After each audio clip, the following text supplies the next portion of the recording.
The first mistake I made was laughing when Audrey Quinn picked up the pool cue. Not a loud laugh, not cruel. Just one of those quick, disbelieving sounds that slips out before your brain files the proper paperwork. Audrey heard it. Of course she heard it. She turned her head slowly, her dark hair brushing the shoulder of her burgundy blouse, and gave me the kind of smile that made smarter men check for exits. "You think I can't play?" she asked. "I think," I said, leaning against the scarred edge of the pool table, "you just asked which end of the queue was the business end. I was making conversation. You were holding it backward. That was confidence. That was Audrey, 25 years old, 2 years older than me, and somehow able to make being wrong sound like a management style. My name is Miles Hart. I was 23 then, a junior designer at a small ad agency in downtown Columbus, which meant I spent most of my days making logos bigger for clients who thought white space was a personal insult. Audrey was a copywriter, sharp, fast, annoyingly good at turning 6 boring product facts into one line that made a room go quiet. We'd worked together for 9 months, and in that time she had corrected my grammar, stolen my fries, defended one of my designs in a meeting when I wasn't brave enough to defend it myself, and once left a sticky note on my monitor that said, "Your layout is sulking. Fix it." I kept that note in my desk drawer. Not because I liked her, obviously. I kept it because it was funny. That's what I told myself, anyway. The truth was, Audrey Quinn made it difficult to be normal. She had this way of looking at you like she'd already read the rough draft of your thoughts and found one sentence worth saving. Around her, I got careful. Too careful. I measured jokes before saying them. I checked my shirt for pen marks. I pretended not to notice when she leaned over my desk and smelled faintly like orange peel and printer ink.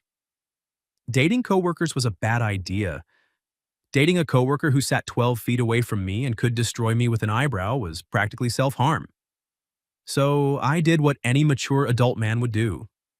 I became competitive. Our agency had finished a brutal pitch that Friday, the kind where everyone survived on vending machine pretzels and the threat of unemployment. Our creative director, Martin, declared we needed team bonding, which was his way of saying he didn't want to go home to his twins before bedtime.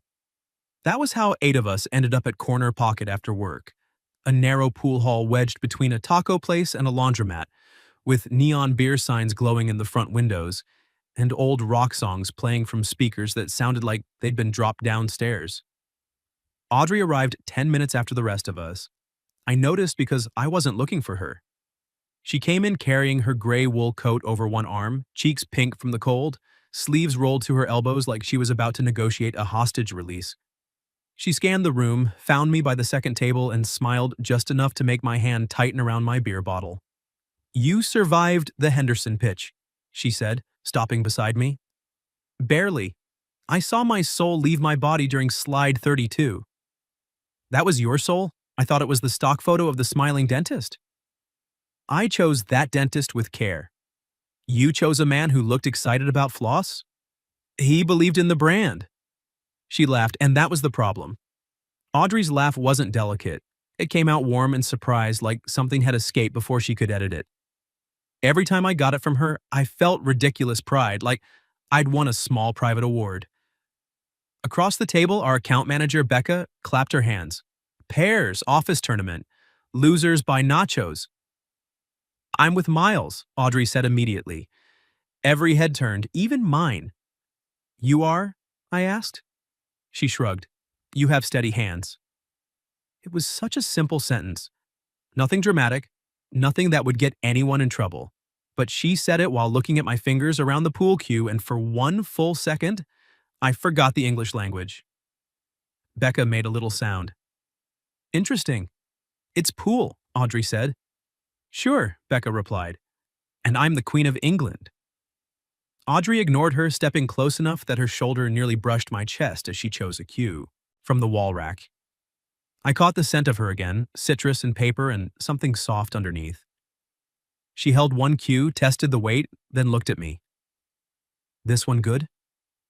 I took it from her, rolled it across the table, watched for a wobble. "Straight enough." High praise from a designer. Don't get used to it. She smiled, but this time it didn't reach all the way. There was a flicker of nerves there, quick as a match strike. I saw it because I'd spent months trying not to look too closely at her. You okay? I asked, quieter. Audrey's fingers tightened on the chalk cube. I hate being bad at things in front of people. That surprised me. Audrey, who could stand in a conference room, while clients circled like sharks and still make them laugh, was nervous about pool. You're not bad, I said. You watched me hold the cue like I was about to knight someone. Very regal. Miles.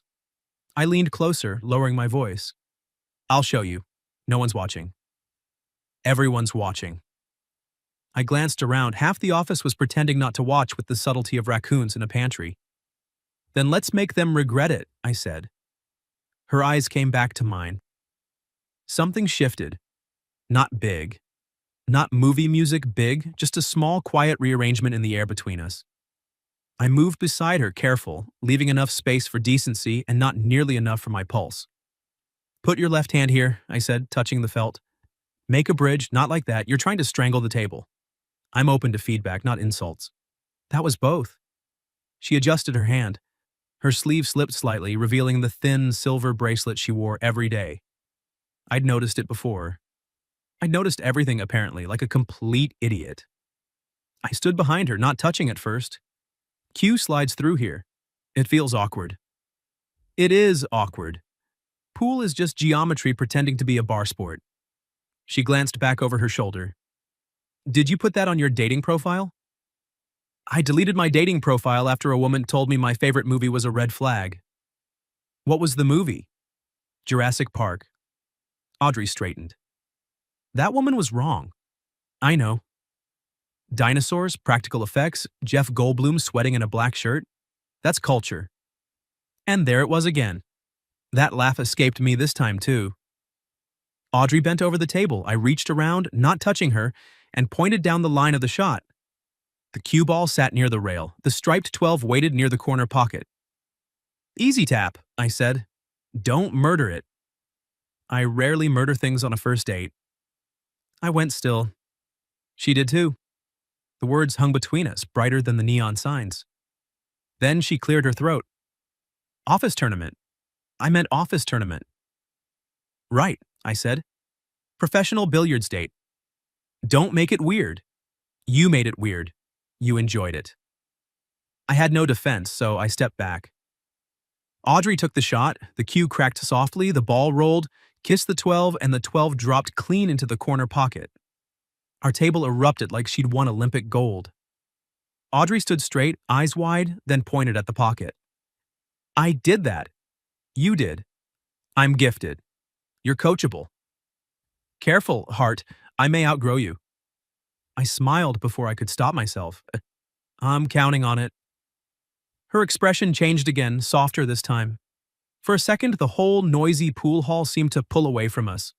I saw the woman under the clever lines, the one who hated looking foolish, the one who had chosen me before I had time to wonder why. We kept playing, and Audrey kept surprising me. She missed easy shots, then sank impossible ones. She accused me of sabotaging her by being visually distracting, which made Becca choke on a tortilla chip. I missed a straight shot after that because I was human, and Audrey had leaned over the table in front of me with the concentration of a jewel thief. By the time the tournament narrowed to us against Martin and Becca, the whole office had gathered around our table. The final game came down to the 8-ball, Audrey's shot. The black ball sat near the side pocket. Not impossible, but not forgiving. One wrong angle and it would bounce away, leaving Martin an easy finish. Audrey circled the table, cue in hand, lips pressed together. You've got it, I said. She looked at me from under her lashes. That sounds like pressure. That sounds like faith. Her face softened just enough to make my chest hurt. Then Martin, who had enjoyed exactly 2 beers too many, called out, Make it interesting, Quinn. Audrey didn't look at him. She looked at me. And then she smiled. Not her work smile, not her sharp meeting smile. This one was trouble. If I sink this, she said, loud enough for everyone to hear, you owe me a kiss. The pool hall went dead silent. My brain offered several responses and rejected all of them for being either too honest or legally inadvisable. Audrey lifted one eyebrow. Unless you're scared. I should have laughed it off. I should have said, in your dreams, or HR would like a word, or anything that kept the line where it had always been. Instead, I looked at the 8-ball, then at her mouth, then back at her eyes, and I said, call your pocket. Audrey's smile faded into something much more dangerous. She bent over the table, lined up the shot, and for once nobody in that room made a sound. The cue struck. The 8-ball rolled slowly across the green felt, tapped the rail, curved toward the side pocket, and dropped in like it had been waiting for her all night. Everyone shouted, but Audrey didn't celebrate. She set the cue down, walked around the table, and stopped close enough that I could see the tiny speck of blue chalk on her thumb. Then she reached up, touched 2 fingers lightly to the front of my shirt, and whispered, I didn't say it had to be on the cheek. There are moments in a man's life when he discovers whether he is brave, foolish, or just very good at standing still while his heart tries to exit through his ribs. Audrey's fingers rested against my shirt. The whole office waited. Somewhere behind me, Becca whispered, oh, this is better than nachos. I looked down at Audrey. Up close, her confidence had cracks in it. Her chin was lifted, her mouth curved, but her eyes were asking a question she was too proud to say out loud. Are you going to make me regret this? That sobered me faster than anything else could have. I leaned in slightly, enough that the room inhaled as one nosy organism, then stopped with my mouth near her ear. Not like this, I said quietly. Her fingers went still. I heard the change before I saw it, the tiny drop in the air between us. Then I turned my head and pressed a kiss to her cheek. Not a brotherly peck, not a joke.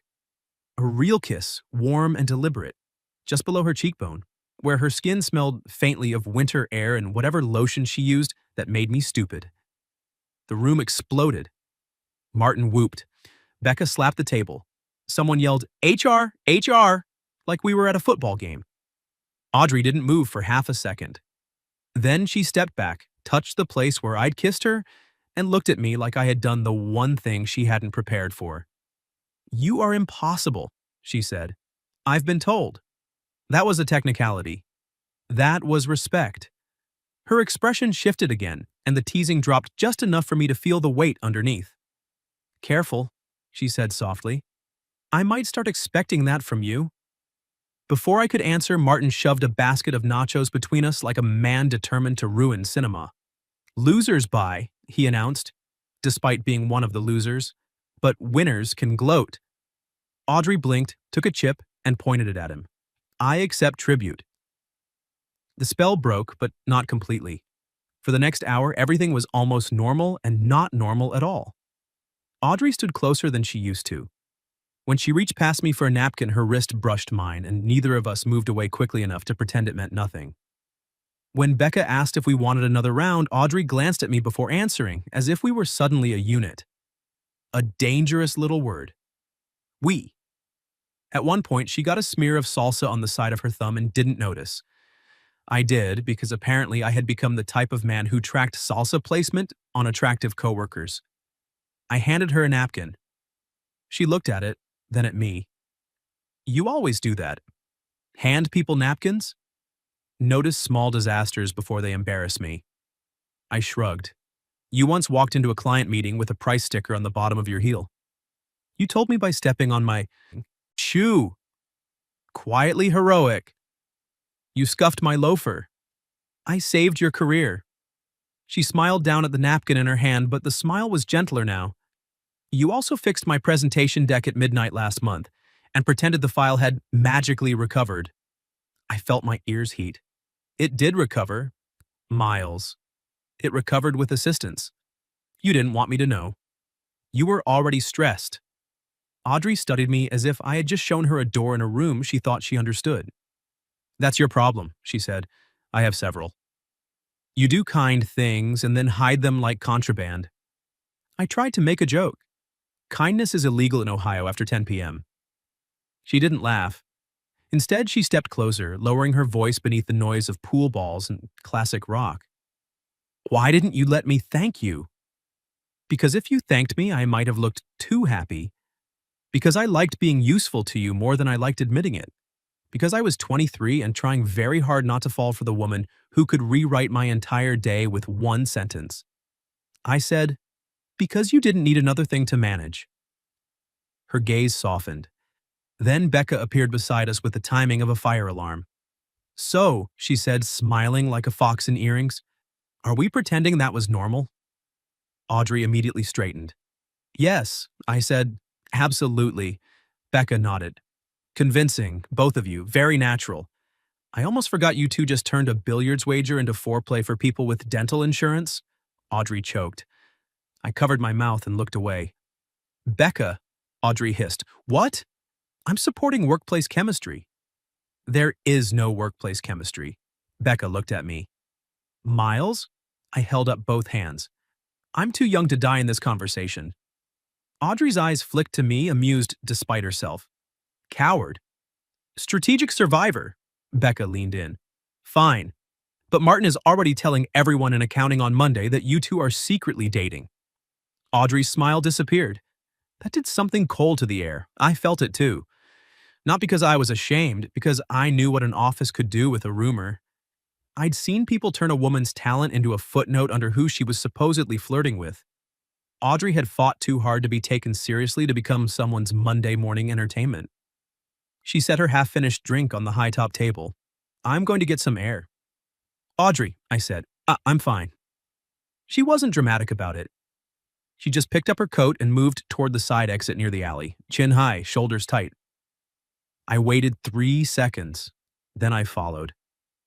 Not because she needed rescuing, Audrey Quinn could cut a man down with punctuation. I followed because the idea of letting her stand alone after I'd been part of putting that look on her face made something inside me refuse to stay comfortable. Outside, the evening had gone crisp and clear. No rain, no storm, just cold air, traffic noise from the main street, and a pale moon over the laundromat sign. Audrey stood near the brick wall, arms folded over her coat, staring at a row of parked cars. I'm sorry, I said. She didn't look at me. For what? For not thinking past the moment. That got her attention. You're apologizing because I challenged you to kiss me? I'm apologizing because I liked it when you did. Her breath caught. There. Honest, stupid, overdue. I tucked my hands into my jacket pocket so I wouldn't reach for her without permission. And because I know people will talk, I don't want you paying for a joke we both made. Audrey stared at me for a long moment. The neon from the window lit one side of her face red, the other side shadowed. You think I'm worried about gossip? She asked. Aren't you? Yes, she said. But not for the reason you think. I waited. She looked away, then laughed once without humor. I'm older than you. By 2 years. At work, that turns into a story. I'm the senior writer flirting with the junior designer. Or I'm desperate. Or I'm unprofessional. Or you're some cute distraction I picked up after a pitch. I'm not that cute. That almost got her. Her mouth twitched. I stepped closer, careful.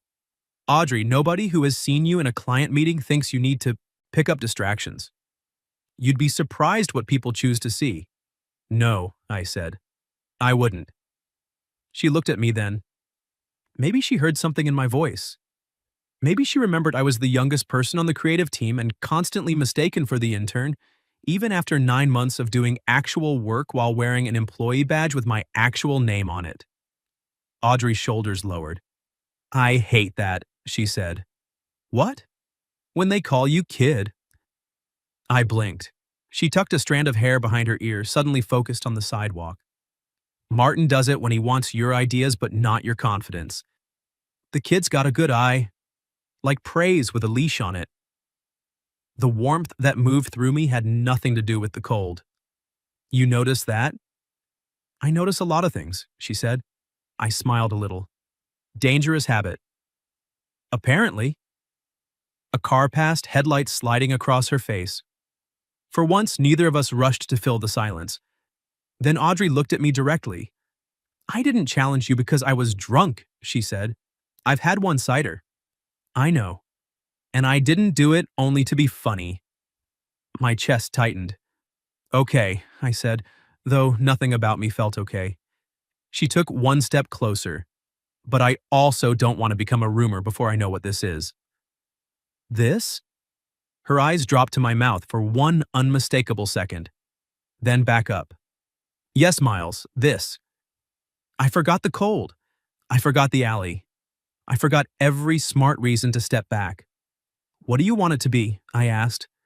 Audrey let out a shaky breath, then smiled in a way that tried to be brave and failed, just enough to make me ache. I want you to ask me that when half our office isn't 15 feet away pretending not to spy through a window. I glanced toward the glass. 4 silhouettes ducked at once. Audrey closed her eyes. I'm going to murder Becca. She'll haunt us with commentary. Audrey laughed then, a real one, and the sound loosened something between us. I took another small step until we were close enough that the sleeve of my jacket brushed her coat. Can I walk you to your car? I asked. She tilted her head. Very formal. I'm trying to behave. How's that going? Poorly. Her smile softened. Mine too. We stood there like that, not touching, except for the accidental line of fabric at our arms, and somehow it felt more intimate than the kiss in front of everyone. Then the side door opened behind us. Martin stepped out, phone in hand, face too cheerful. Hey, lovebirds, he said. Great news. I already posted the video in the team chat. Audrey went completely still. My stomach dropped. Because on Martin's screen, frozen under the caption Office Romance Alert, was Audrey touching my shirt, me leaning in, and the exact moment before my mouth reached her cheek. For a second, none of us moved. Martin stood there grinning like a man who had tossed a match into dry grass and expected applause. Audrey looked at the phone, then at me. Not angry, worse, embarrassed. I'd seen Audrey handle bad clients, broken printers, impossible deadlines, and Martin using the phrase, make it pop, without irony. I had never seen her look small. Something in me hardened. Delete it, I said. Martin laughed. Relax, Hart, it's funny. It's not funny to her. That finally dented his smile. Audrey touched my sleeve. Miles. It was a warning. Not because I was wrong, but because she knew office politics better than I did. Martin wasn't just a loud coworker. He was our creative director. He could turn a harmless pushback into a performance review with bullet points. But I was tired of being careful in all the wrong places. I held out my hand. Martin, delete the video from the chat. His eyebrows rose. You giving me orders now, kid? There it was. Kid. Audrey's hand tightened on my sleeve. I could feel her beside me, warm and tense in the cold air, and that single point of contact kept me from saying something that would have made Monday very expensive. No, I said evenly. I'm asking you like an adult to stop making Audrey the entertainment. Martin looked from me to her, and for once maybe realized he'd misjudged the room. From inside the pool hall, Becca pushed through the door. Martin, delete it. He turned. Oh, come on. No, Becca said, her voice flat now. You posted it in a work chat. That's not a joke. That's evidence. That got him. He looked down at his phone, muttered something, and tapped the screen a few times. There, deleted. From the chat, Becca said. And your camera roll. Martin rolled his eyes, but did it. I didn't relax until he turned the screen toward us and showed the empty album. Even then, the damage had already been done. People had seen it. People had laughed. And Audrey was still standing beside me, looking like she wanted to climb out of her own skin with dignity. Martin shoved his phone in his pocket. Fine, everyone happy? No, Audrey said. Her voice was quiet, but it sliced clean through the alley. Martin froze. Audrey stepped away from me, not because she wanted distance, but because she needed her own ground under her feet. You don't get to decide what makes me fair game, she said. Not because you're my boss, not because you had 2 beers, not because I made a joke you decided to turn into office content. For once, Martin had no comeback. Audrey lifted her chin. And stop calling Miles kid. He saved the Henderson deck when your big concept had 3 typos and a slogan that sounded like allergy medicine. Becca made a small, choking sound. I stared at Audrey. She didn't look at me. If she had, I might have done something reckless, like fall completely in love in an alley between a pool hall and a laundromat. Martin's face reddened. We'll talk Monday. Yes, Audrey said, we will. Then she turned, took my hand, and walked away. Just like that. No announcement, no permission. Her fingers slid between mine like they had been waiting for a place to fit, and every thought in my head went quiet except one. She chose my hand in front of him. We rounded the corner onto the main sidewalk. The air smelled like exhaust, tortillas, and cold pavement. Audrey kept walking until we reached the bright window of the taco place next door. Only then did she stop. She looked down at our hands. So did I. Neither of us let go. Well, she said, a little breathless, that was workplace development. I think you just ended Martin's bloodline. He'll survive. You defended me. You defended me first. That's not why I did it. I know, she said. The honesty in her voice made me look at her. Her eyes were still bright with adrenaline, but something else was there now. Not just nerves, not just irritation. Want. It hit me so directly I had to swallow before speaking. Audrey, I said, if holding my hand is part of a legal strategy, I should warn you, I'm not qualified. She glanced at our joined hands. I'm aware. So, this is personal? Her thumb moved once against mine. Very. A bus hissed to a stop down the street. People spilled onto the sidewalk laughing, carrying takeout bags, living normal lives while mine rearranged itself under a taco sign. Audrey took a slow breath. I hated that he made it feel cheap. The kiss? The almost kiss, she said, and then her mouth curved slightly. You're very respectful technicality. I stand by my work.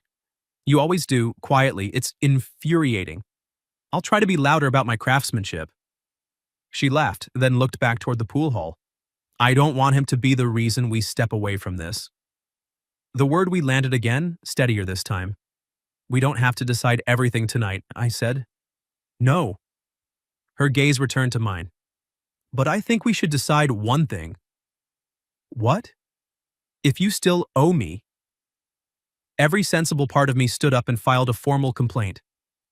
We were on a public sidewalk. Our coworkers were one wall away. Monday was waiting with fluorescent lights and consequences. Audrey was 25, smart, complicated, proud, and looking at me like I was not a bad idea but a risk she wanted to take carefully. I stepped closer. Do you want me to owe you? I asked. Her voice dropped. I want you to stop acting like wanting me is rude. That one got under the ribs, because she was right. I had wrapped my attraction in professionalism so tightly, it had started to look like indifference. I'd thought restraint was the noble thing. Maybe sometimes it was. But hiding so well that she felt unwanted? That wasn't respect. That was fear wearing a tie. I do want you, I said. Audrey's expression went still. Not triumphant, not teasing. Moved. I added because honesty apparently had the wheel now. I have for a while. I just didn't want to make work harder for you. Or make you think I was some 23-year-old guy mistaking proximity for meaning. Her grip softened but didn't loosen. And are you? She asked. No. How do you know? I looked at her face, at the blue chalk still faintly dusting her thumb, at the little crease between her brows that appeared whenever she was deciding whether to trust someone. Because proximity doesn't make me remember that you hum under your breath when a headline finally works, I said. It doesn't make me know you tap your pen twice before disagreeing with a client. It doesn't make me want to be the person you look for after you win something. Audrey's lips parted. And tonight, I said, quieter, when you sank that 8-ball, I wanted to kiss you before you ever said the wager. She laughed once, soft and shaky. That would have been cheating. I'm comfortable with that. She stepped closer. Now there was almost no space left between us. Ask me, she said. My hand was still in hers. My heart was behaving like it had been thrown down a staircase. Can I kiss you, Audrey? Yes. This time nobody cheered. Nobody recorded it. Nobody turned it into a joke. I bent my head, and she rose onto her toes, and when our mouths met, it was nothing like the cheek kiss inside. That had been restraint. This was a door opening. Audrey kissed like she argued, direct, warm, unwilling to pretend she didn't mean it. Her free hand slid to the front of my jacket, not grabbing, just holding me there. I kept one hand in hers and lifted the other to her cheek, careful until she leaned into my palm. The city kept moving around us. I didn't care. When we finally broke apart, she stayed close enough that her breath touched my mouth. "Well," she whispered, "too much?" Her eyes opened. "Miles, if that was too much, I need to revise my standards upward." I laughed against her forehead before I could stop myself. She smiled, and for a few seconds we stood there like idiots in love with a possibility. Then my phone buzzed. So did hers. Audrey closed her eyes. "If that's Martin, I'm feeding his phone to a bus." I pulled mine out. It wasn't Martin. It was Becca in the team chat. Since everyone saw enough to be nosy, maybe let's be adults Monday. Also, Audrey and Miles, you might want to know Martin didn't delete the first video before forwarding it to the agency group thread. Audrey read over my shoulder. Her face went pale, then very calm. Too calm. The kind of calm that came right before a woman sharpened every word she owned. She stepped back, still holding my hand, and said, "Then Monday, we don't hide." I spent the weekend learning that confidence is easier to admire in a woman than to survive when she aims it at a Monday morning. Audrey did not spiral. She made a plan. Saturday afternoon, we met at a little sandwich shop near the river because she said her apartment had too many thinking corners, and mine had a roommate who played online chess while narrating his own genius. Audrey arrived in jeans, a cream sweater, and boots that made her look calm in a way I knew she absolutely was not. She slid into the booth across from me, pulled a folded piece of paper from her bag, and set it between us. "You made notes?" I asked. "I make notes for grocery stores." "Of course you do." "Do not mock the process. The process brought you the Henderson pitch. The process also brought us Martin's allergy medicine slogan." She winced. "We do not speak of fresh airza." I laughed, and some of the tightness in her shoulders eased. That was our weekend. Strategy cut with sandwiches.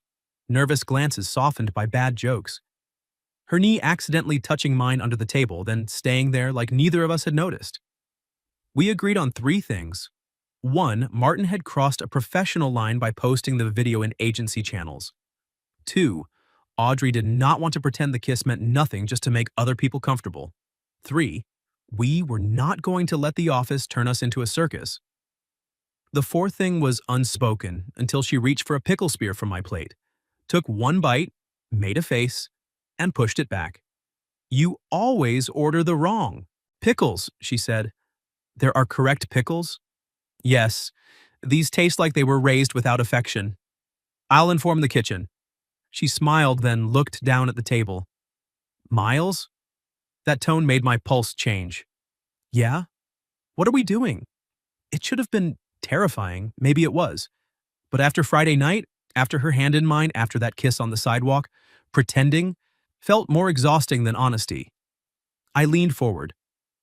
"I'd like to take you on an actual date. One where nobody from accounting can review the footage." Her mouth softened. "That sounds nice." "Nice? Don't get greedy." I got one real kiss and became ambitious. Audrey looked at me then, and the noise of the sandwich shop dropped away. "I want that too," she said. "A date. You, us. But I need to know you understand Monday won't be cute." "I do." "If people talk, they'll probably aim more of it at me." "I know. And I don't want you fighting every person who smirks." "I won't." She arched an eyebrow. "I'll try not to." A promising revision. I reached across the table, palm up. She looked at my hand for a second, then placed hers in it. "I'm not ashamed of you," I said. Her fingers tightened. "I'm not ashamed either," she said. "I'm just tired of women having to prove romance didn't make them less competent." "Then we let your work answer that. And yours. And if Martin tries to make it weird?" She smiled, sharp again. "Then we let the process eat him." Monday morning arrived bright, dry, and brutally normal.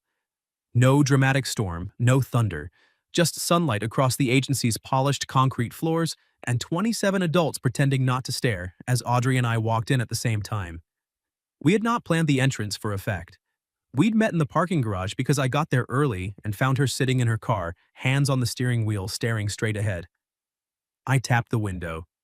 She jumped, then rolled it down. You scared me. You looked like you were about to invade a small country. I was rehearsing. Want backup? She studied me. Want to be seen walking in with me? Yes. That was all. No big speech, no kiss in the garage. Just her getting out of the car, smoothing her navy blazer, and slipping her hand into mine for exactly 6 steps before we reached the elevator. Then she let go. Not because she was hiding. Because she was Audrey, and she wanted to walk into that office as herself first. I respected that more than I could say. The agency noticed everything anyway. Becca gave us a tiny salute from her desk. One of the account coordinators dropped a pen. Martin's office door was closed, which meant he had either arrived early to look powerful or late enough to avoid eye contact. At 9:15, an email came through from HR requesting a brief meeting with Martin, Audrey, me, and Becca as witness. Brief meeting, I said, reading over Audrey's shoulder. That phrase has never once been true. You okay? She clicked her pen twice. There it was. Her tell. No, she said. Then she looked at me. But I'm steady. The meeting was in the small conference room with the glass wall because apparently privacy was a concept our agency had heard of but never implemented. Martin sat at one end, jaw tight. HR, a woman named Dana who wore red glasses and tolerated nonsense the way a cat tolerates baths, opened her laptop. I've reviewed the forwarded video and the messages attached to it, Dana said. Martin posting that clip in work channels was inappropriate. Martin exhaled through his nose. It was meant as a joke. It wasn't received that way. Audrey sat straight beside me. Her hands were folded, but her thumb pressed once into her palm. I wanted to cover her hand with mine. I didn't. Not yet. This was her room as much as mine. Dana turned to us. Do either of you want to make a statement? Audrey looked at me. I nodded once. She spoke first. What happened Friday was between Miles and me, she said. It was consensual, and it was not Martin's content to share. I'm asking that the video be deleted from all internal channels, that a written reminder go out about recording coworkers in social settings tied to work, and that my professional reputation not be reduced to a joke because I flirted with someone after hours. There was no tremble in her voice.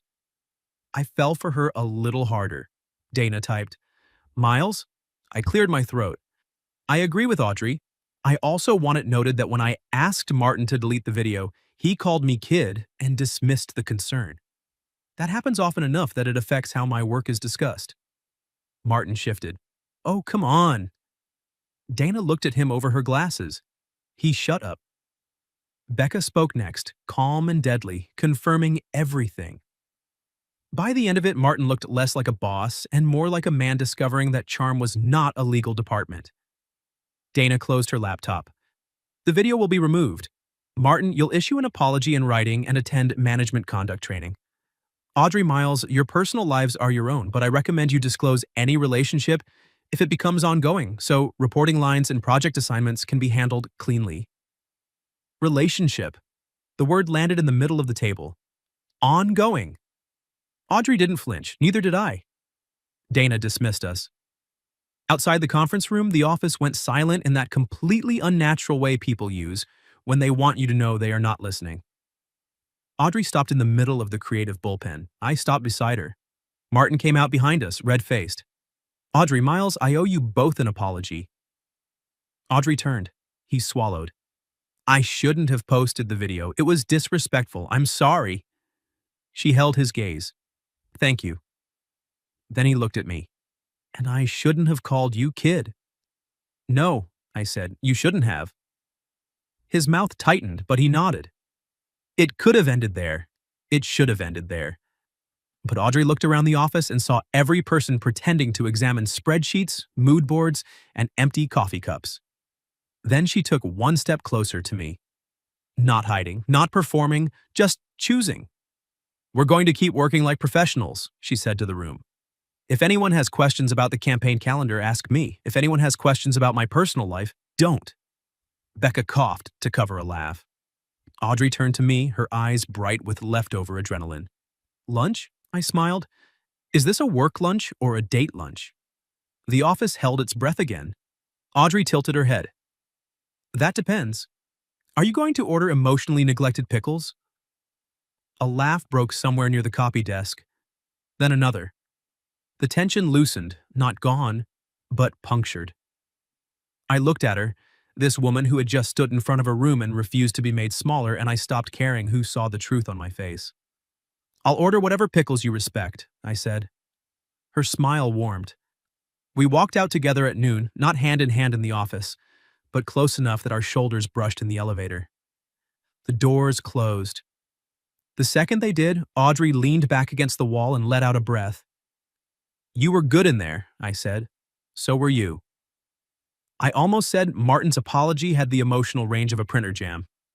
You showed restraint. I'm growing. She laughed, then reached for my tie and tugged me gently closer. You know, she said, we still haven't had a proper date.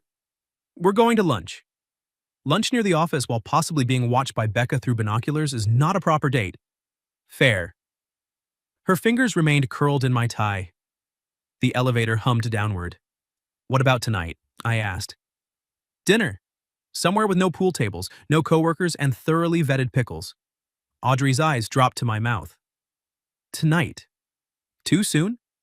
No, she whispered. Exactly soon enough. The elevator dinged. Neither of us moved. Then Audrey rose onto her toes and kissed me, slow and sure, like she had been waiting all morning for a place with closing doors. When they opened into the lobby, an elderly delivery man stood there, holding a stack of envelopes. He looked at us, looked at my crooked tie, looked at Audrey's hand still on it. Then he said, I'll take the next one. The doors slid shut again. Audrey buried her face against my chest, laughing. I wrapped one arm around her waist, and for the first time since the 8-ball dropped, I let myself hold her like this was not a mistake we were managing. It was a beginning. That evening, I arrived at the restaurant 10 minutes early, nervous enough to alphabetize the sugar packets. Audrey walked in wearing a black dress and the silver bracelet I couldn't stop noticing. She saw me, smiled, and came straight toward the table. But before she sat down, she placed her phone face up between us. On the screen was an email draft addressed to HR Relationship Disclosure. Her finger hovered over the send button. She looked at me and said, Before we do this, I need to know if you're ready for the word ongoing. I looked at the phone, then at Audrey. The restaurant around us was all soft lighting and low conversations, the kind of place where people used cloth napkins like they had been born knowing what to do with them. I had picked it because it was quiet and decent and had no history of anyone from our office embarrassing us near a billiards table. But Audrey had brought the one word that made my pulse jump. Ongoing. She stood beside the table in her black dress, calm on the outside, silver bracelet catching the light, finger still hovering over the send button. I could have made a joke. I almost did. Something about HR paperwork being the most romantic foreplay in the Midwest. But her eyes stopped me. Audrey wasn't asking if I liked kissing her, she knew that. I had made that embarrassingly clear in an elevator under the judgment of a delivery man. She was asking if I was willing to be seen choosing her, when choosing her came with adult consequences. So I stood. Not fast, not dramatic, just enough to meet her where she was. I'm ready, I said. Her mouth softened, but she didn't hit send yet. Miles? I know what it means. It means projects might shift. Okay. It means people may have opinions. People had opinions when I changed the Henderson mock-up from blue to charcoal. That was because the blue looked like a dentist's waiting room. It was a misunderstood blue. She gave me a look. I smiled, then took her free hand. Audrey, I'm not saying yes because tonight feels exciting. I'm saying yes because Friday was fun, and Monday was hard, and I still want Tuesday. And Wednesday. And whatever day you tell me my font choice has emotional problems. Her eyes shone. That was one time, she said. You said Garamond looked needy. It did. I laughed, and she did too, but hers broke slightly in the middle. Then she pressed send. Just one tap. A tiny whoosh from the phone. No fireworks, no music swelling, just a quiet email leaving her outbox while my whole life took a clean turn. Audrey set the phone aside and finally sat across from me. There, she said, exhaling. We are officially inconvenient. I've always wanted to be inconvenient with someone. Dream big, heart. Dinner was our first real date, though it still had traces of the two people we'd been before. We argued over appetizers like a legal proceeding. She told me she had once taken a pool class in college for 3 weeks and quit because the instructor called every woman sweetheart. I accused her of hustling me. I never said I knew nothing, she said, cutting into her pasta. You asked which end of the queue was the business end. To lower your guard. My guard has been low around you for months. That stopped her. I hadn't meant to say it quite like that. Audrey set down her fork. Months? I leaned back, suddenly fascinated by the candle. A few. How many is a few? More than 3, fewer than 9. That is not a number. It is a legally defensible range. She tried to hide her smile and failed. What gave you away? The sticky note. Her brow furrowed. Which sticky note? The one that said my layout was sulking. Audrey stared at me. You kept that? I should have lied. I absolutely should have lied. Yes. Her face changed in a way I would remember for years, not smug, not amused. Tender? You ridiculous man, she whispered. Professionally, yes. After dinner, we walked along the river with our coats buttoned and our hands linked between us. The city lights trembled on the water. She told me about growing up with a father who loved words but never believed writing could be a real job. I told her how I had spent my first month at the agency terrified someone would realize I was younger than everyone else and send me back to whatever imaginary kids' table Martin kept mentioning. Audrey bumped her shoulder against mine. For the record, you were never the kids' table. For the record, you were never just the sharp woman in the conference room. What was I? I stopped beneath a bare tree wrapped in tiny white lights. You were the person I looked for after something went right, I said. Audrey went quiet. Then she stepped into me, slipped her arms around my waist and kissed me under those little lights like the answer had been waiting there all along. And before anyone expects me to narrate the rest of that night like I'm trying to get us banned from decent society, let's move to the next morning. We both went to work. On time. Separate cars. Professional adults. Mostly. HR replied before lunch with a short acknowledgement and adjusted one project so Audrey would not be reviewing my work directly. Martin acted painfully polite for about 2 weeks, which was honestly more unsettling than the original problem. Becca left a tiny toy 8-ball on my desk with a sticky note that read, "For emergencies." Audrey stole the sticky note and stuck it inside my desk drawer beside the first one. That became our thing, though neither of us planned it. Not coffee orders, not grand gestures, notes. Little pieces of paper hidden where the other person would find them. On my monitor, this headline is flirting with disaster. In her planner, your 2 p.m. client does not deserve your good pen. On my sketch pad after a bad meeting, the kid has a good eye, the man has a better spine. I kept that one too. 3 months later, Audrey beat me at pool again, fair and clean, at a different bar where nobody from work was invited. She sank the 8-ball, set down her cue, and said, "If I sink this, you owe me rent." I nearly scratched. By the following spring, she was promoted to senior copywriter, not because she was dating me, not despite it, but because she was very good at her job and had finally stopped letting men like Martin make her shrink before she spoke. I left the agency that summer for a design studio across town. Not because of gossip, not because things got messy, because a better job opened, and Audrey was the one who told me I'd be an idiot not to take it. Our first argument as a couple happened over that offer. I said, "I don't want you to think I'm leaving because of us." She said, "I will personally pack your desk if you turn down a raise to protect my feelings." So I took the job. She helped me carry 2 boxes to my car. At the bottom of one, under old markers and sample books, she tucked a note I didn't find until later. Go be excellent somewhere else. Then come home and tell me about it. Home. We weren't living together yet, but after that, the word started following us around. A year after the pool game, we moved into a small apartment with uneven floors, too many windows, and one hallway closet Audrey claimed was for coats. but immediately filled with notebooks. I brought the toy 8-ball, she brought the silver bracelet dish from her dresser. We bought a cheap pool table for the community room downstairs and discovered we were both terrible at assembling furniture without blaming the instructions. 2 years after that first wager, I proposed in the same pool hall where it started. Corner Pocket had replaced the old neon sign, but the tables were still scarred, the music still too loud, and the nachos still structurally questionable. I waited until she lined up the 8-ball, then I said, "If you sink this, you owe me forever." Audrey froze, turned, saw me holding the ring. For once in her life, she had no quick reply. Then she wiped her eyes, called the side pocket, and sank the shot.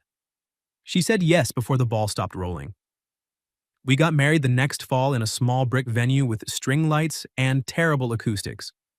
Becca gave a toast that included the phrase, "emotionally neglected pickles," which confused half the guests and delighted the other half. Martin was not invited, but to his credit, he sent a polite card and did not record it. Sometimes people ask if dating a coworker was worth the risk. The honest answer is, it depends on the people. For us, it wasn't the kiss that changed everything. It was what came after. The moment she refused to hide. The moment I stopped mistaking fear for respect. The email that said ongoing, the notes in drawers, the ordinary mornings where Audrey stands barefoot in our kitchen, reading a sentence aloud and asking if it sounds too clever while I pretend to think about it just so she'll throw a towel at me. Last winter, on our 3rd anniversary, we went back to that pool hall again. Audrey wore a rust-colored sweater, her hair clipped back, that same silver bracelet on her wrist. She beat me naturally. Then she crooked her finger, pulled me close by the collar, and kissed me right there beside the table. No audience, no wager, no rumor. Just my wife, smiling against my mouth like she had known from the beginning that I would be worth challenging. What would you have done if your coworker sank the winning pool shot and said you owed her a kiss in front of everyone? And have you ever had people turn a private spark into office gossip before you were ready to understand it yourself? Tell me your story in the comments. And for those who'd like to be a little closer to us, we've opened memberships where you'll get shorter, exclusive stories every week with no ads. If you like this one, leave a like, subscribe, and I'll see you in the next video.